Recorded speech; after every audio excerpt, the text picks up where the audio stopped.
Lunch হোক কিংবা dinner, খাবার সময় মাছ মাংস কিংবা ভাজা খেতে খেতে মুখের অবস্থাটা, স্বাদটা খুবই খারাপ। আর তাই বন্ধুরা চিন্তা নেই, আমি নিয়ে চলে এসেছি তোমাদের সামনে এমন একটা রেসিপি যেটা তোমরা সবাই খুব পছন্দ করবে। নমস্কার বন্ধুরা, কেমন আছো সবাই? আশা করছি যে যেখান থেকে আমার এই ভিডিওটা দেখছো সবাই খুব ভালো আছো, আমিও কিন্তু খুবই ভালো আছি। আজকে এমন একটা রেসিপি নিয়ে চলে এসেছি যেটা উপকরণগুলো খুবই কম আর একটা মশলাতেই কিন্তু সেটা বাজিমাত। অনেক সময় আমাদের কি হয়, মাছ মাংস খেতে খেতে এতটাই বিরক্ত হয়ে যায় যে খাবার টেবিলে মাছ মাংস রাখতেই পছন্দ করি না। সেই সময় যদি এই রেসিপিটা বানিয়ে খাওয়া যায়, এক থালা ভাত তো নিমেষে শেষ হবেই, তার সাথে মনের তৃপ্তিটাও কিন্তু অনেকটা হবে। তো আজকে আমি রেসিপিটা বানাচ্ছি, সেটা এমন কিছু রেসিপি নয়, খুবই সাধারণ, গ্রাম বাংলায় কিন্তু এটা হয়ে থাকে। তো তাই সেই রেসিপিটাই আমি আজকে নিয়ে চলে এসেছি। রেসিপিটাতে এমন কোনো কিছুই যাবে না, চলো তোমাদের সাথে রেসিপিটা শেয়ার করি।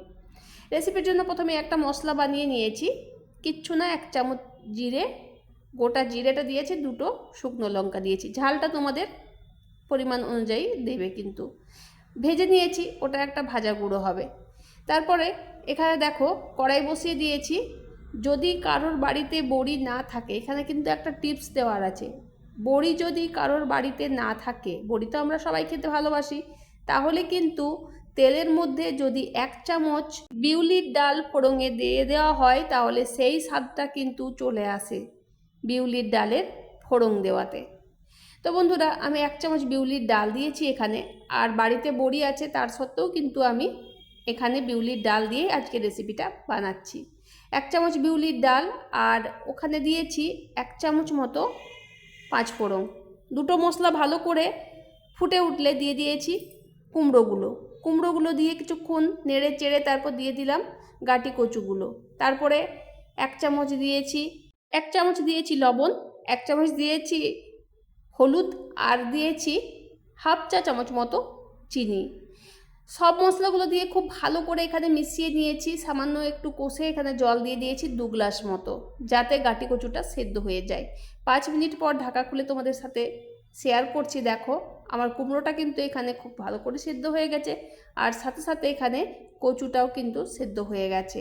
তোমাদের যদি কচুটা সেদ্ধ না হয়, তোমরা কুকারে একটুখানি একটা সিটি দিয়ে নামিয়ে দিতে পারো। এখানে দেখো কচুটা আমার খুব ভালো মতো সেদ্ধ হয়ে গেছে।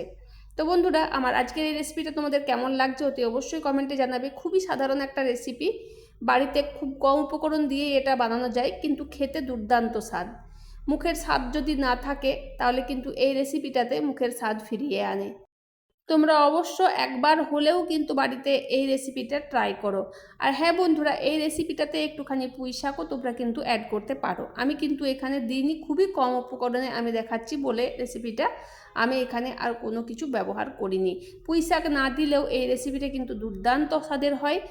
আমি ভিডিওতে যেভাবে বানিয়ে দেখিয়ে দিলাম সেভাবে কিন্তু একবার হলেও বানিয়ে দেখো, মায়ের হাতের স্বাদ অবশ্যই কিন্তু এই রান্নার মধ্যে তোমরা খুঁজে পাবে।